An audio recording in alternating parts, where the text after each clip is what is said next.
The stakes were high for this year's European elections as Eurosceptic parties were centre stage with predictions of a surge for the far right.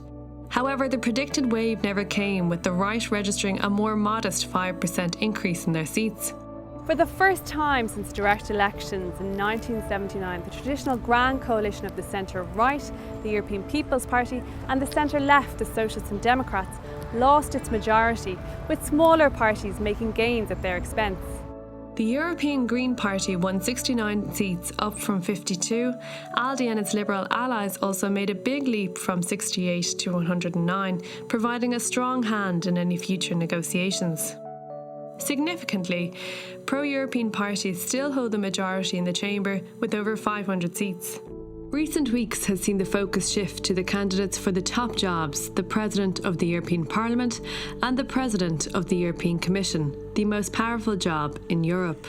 David Sassoli, the Italian Socialists and Democrats candidate for the President of the European Parliament, was elected at the beginning of July by a vote of the members. Earlier in the week, the German Minister for Defence and EPP member Ursula von der Leyen was elected President of the European Commission, the first female to be appointed to the role.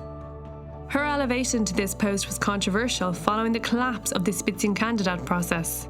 In 2014, this system was introduced to provide a more democratic way to elect the President of the European Commission, by agreeing that the candidate of the party that won the most seats in the European election would be the one presented to Parliament for ratification by majority vote.